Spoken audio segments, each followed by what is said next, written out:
From Studio 3 at Buzz TV, it's The Horse's Mouth with Tom McManus.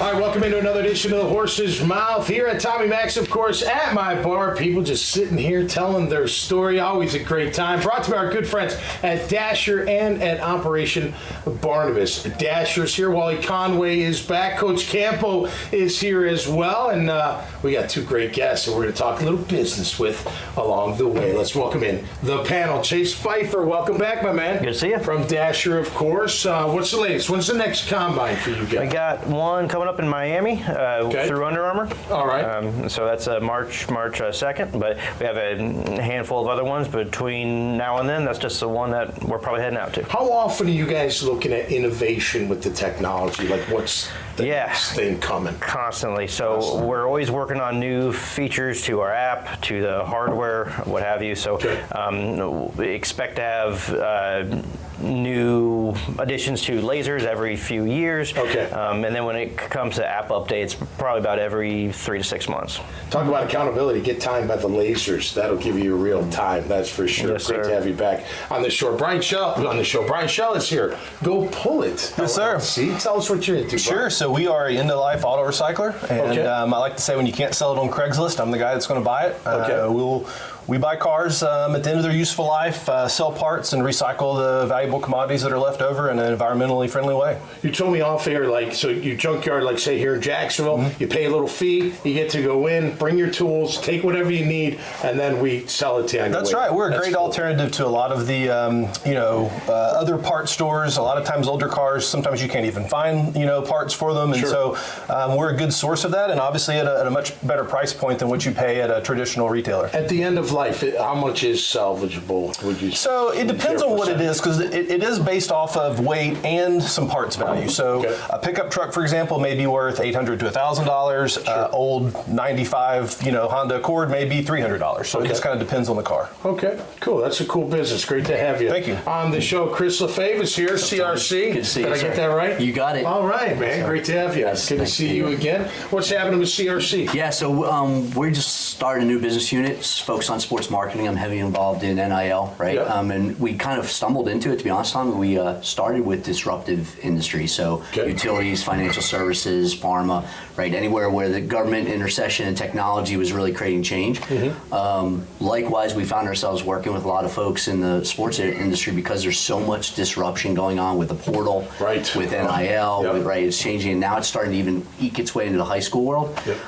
So it's been a great market for us, and it's been a weird pivot, though, right? Because we went from really the commercial and the business sector, and now we're dealing with something relatively different. But disruption, change is change, right? So. There was a coach that was quoted, I think he was at Maryland. He said, my third string running back Mike Loxley. And said, I need $100,000 to stay. And he's like, what? Exactly.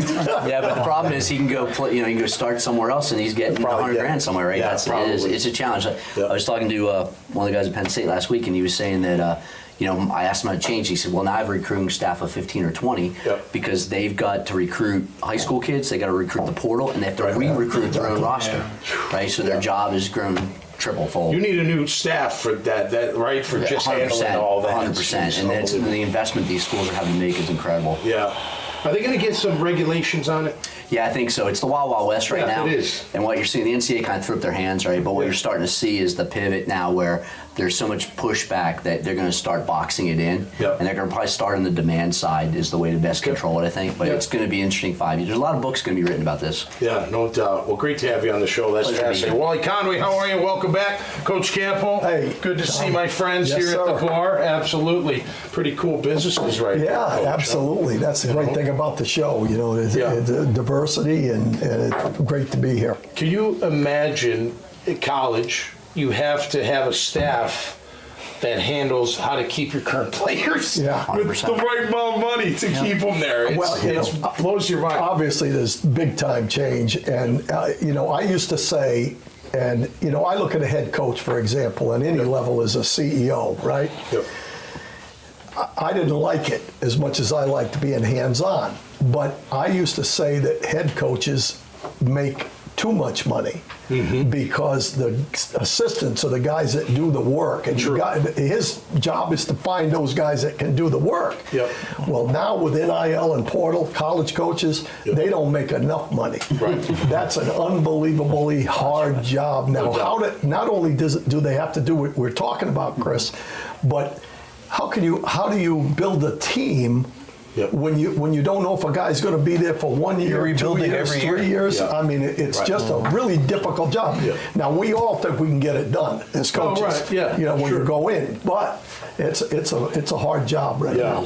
Well, and you look at like today's society. Everyone thinks they're worth more than maybe they are. You know what I mean? Like, young kids come in, hey, I need $100,000 to get started. You're like, no, you don't. Get out of here. You know what I mean? But you've got. How about someone that wants to start in your line of work? What would you say to them? Sure. I mean, it's understand what your priorities are. Our business is somewhat capital intensive. When we got started, thankfully we had some professional relationships, and so we're able to go out to some people and raise some money to be able to do that.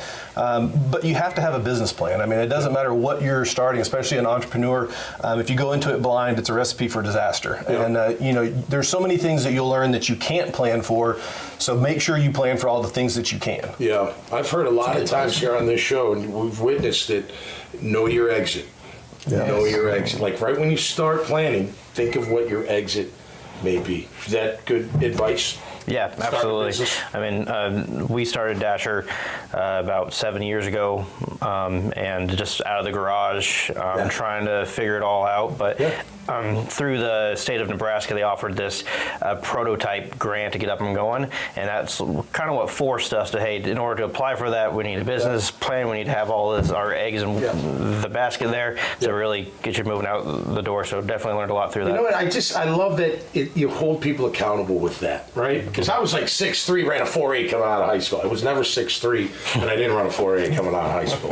You know what I mean? It does. Because everyone's like, I run a 4.5. I run, no, you don't. Let's see what you actually run, and then we'll figure it out. Listen, when you came out, there were a bunch of people that would line up to run the 40 with the stopwatch. So, and then when the scout went down, he moved up a couple yards. 30-yard dash. That's how you got to be on system. See? There were a lot of guys like you around. All right, guys, thanks so much for your time. Best of luck, and great to have you here. Make sure you check out all their great profiles. This conversation and so many others, just go check out dailynewsnetwork.com. Everybody is welcome to have a seat at my bar and tell your story. And it's great, a great thing. Until next time, you stay safe and be cool out there. We'll see you right here on the Horses Mouth. Cheers. Cheers. The coach should be going to bed at night thinking about the athlete and how they're going to help that athlete improve. They shouldn't be worrying about how am I going to quantify their improvement, or am I going to have to keep up with all this information? Those things that are kind of background to the coach focusing there on the athlete. And so what Dasher does is it takes all those side things away, allowing the coach to focus then on the athlete.